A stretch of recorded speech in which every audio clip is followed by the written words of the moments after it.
This channel does not promote any violent, harmful, or illegal activities. All content provided by this channel is meant for an educational purpose only.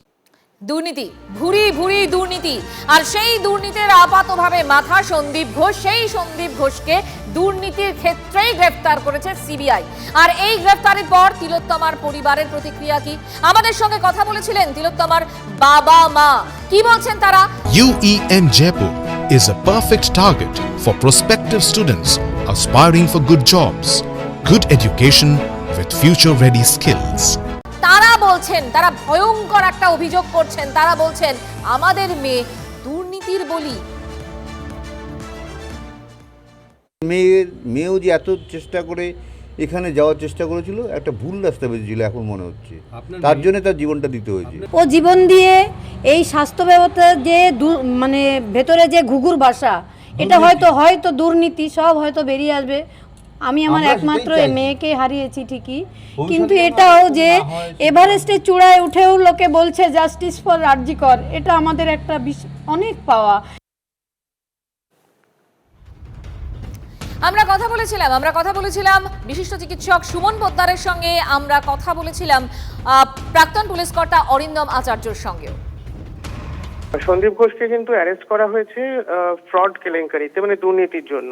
তাকে কিন্তু আমাদের মেয়েটির related কোনো ইস্যুতে arrest করা হয়নি। তাই আমাদের কিন্তু ফোকাস এখনো পর্যন্ত একটাই, উই ওয়ান্ট জাস্টিস। আমাদের মেয়েটির বিচার চাই, we want justice. Okay murder করেছে একমাত্র দুর্নীতিটা সন্দীপ ঘোষ। এই অসভ্য লোকটার সমস্ত জিনিস জেনে গেছিল এবং পসিবিলিটি ছিল এটা স্প্রেড আউট করবে এই মেয়েটি, যার জন্যই প্রি প্ল্যান্ড ওয়াইজ এই সমস্ত রামসাম যদুমধু আজকে আপনারা দেখছেন ওই অবিক এদেরকে নিয়ে কনস্পিরেসি করে এদেরকে মার্ডারটা করে দিল।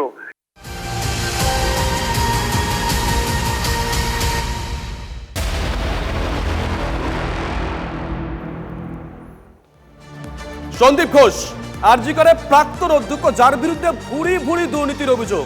একটা সময় বিগত 12-14 দিন ধরে ডেলি প্যাসেঞ্জার হয়ে গেছিলেন, বাড়ি থেকে বেরোতেন, রুটিন মাফিক পৌঁছে যেতেন সিজিওতে। গতকাল সিজিওতে গেছিলেন তিনি, আর তারপরেই সন্ধ্যার পর সিজিও থেকে আধিকারিকরা তাকে নিয়ে যায় নিজাম প্যালেসে এবং পরে দেখানো হয় যে তাকে গ্রেপ্তার করা হয়েছে।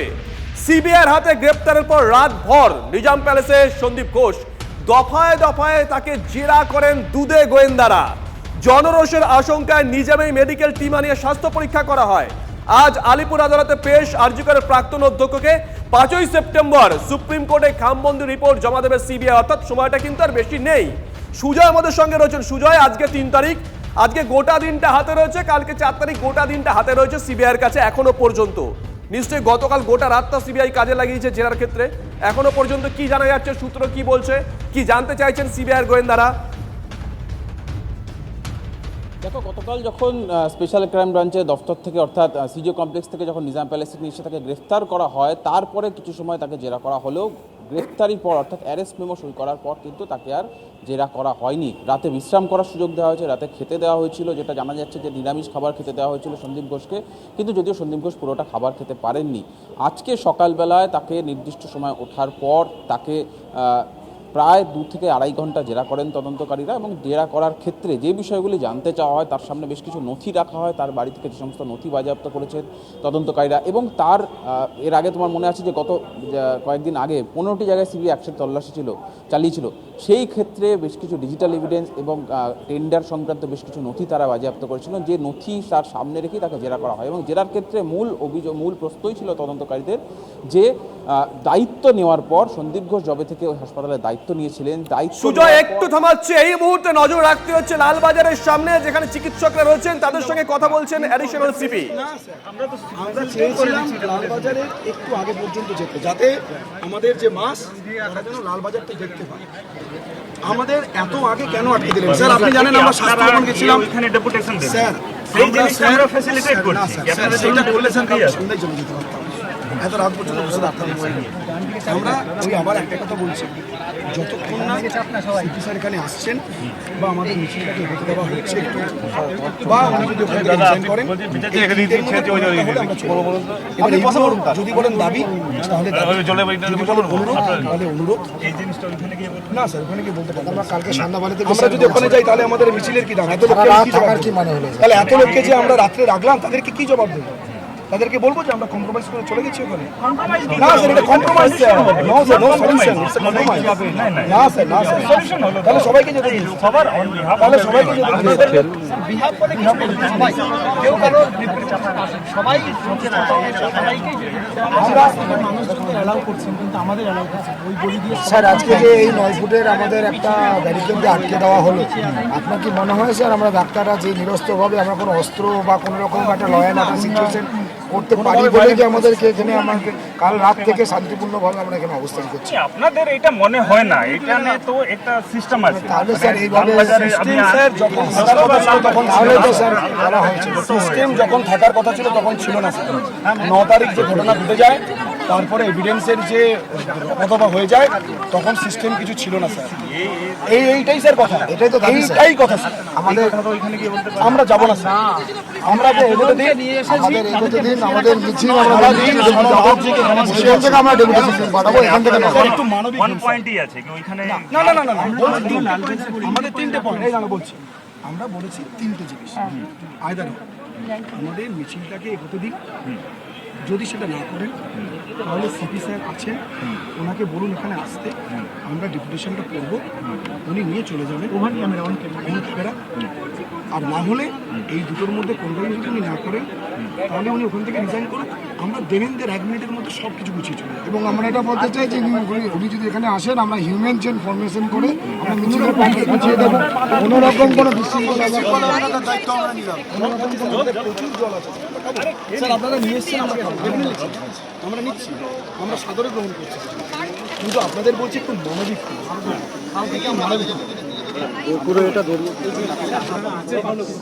স্যার আমাদের 72 ঘন্টা টানা ডিউটি করে আমরা এখান থেকে চলে যাবো না। আমরা এই 3টে জিনিসের বাইরে আমরা স্যার এটা কিন্তু কোনো ইগো ক্লাসের জায়গা না স্যার, এটা কিন্তু কোনো জায়গায় ইগো ক্লাসের জায়গা নয় স্যার। 96 আওয়ার্স ডিউটি করেছি। না না, সেটা দ্যাট উই অ্যাকনলেজ। আমরা আবারও বলছি স্যার, একই কথা গোল গোল করে ঘুরে যাচ্ছে। শুরু করার আগে আমাদের নামে বলা হলো বিকেল থেকে একই কথা গোল গোল করে ঘুরে যাচ্ছে।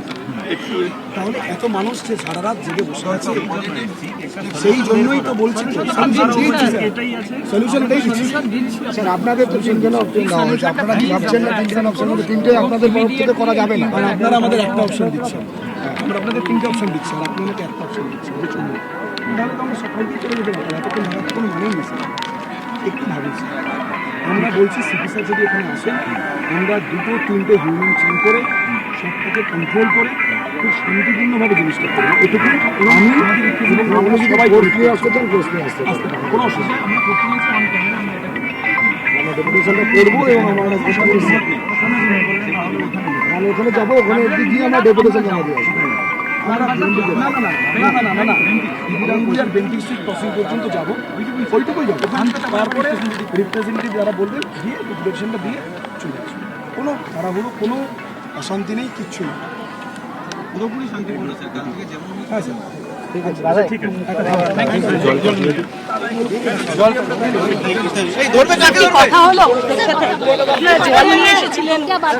अरे बात हुआ है, देखा आप लोग के सामने हुआ है, सब लाइव दिखाया है। नहीं, उनका 3 पॉइंट है, 3 प्रपोजल उन्होंने दिया है।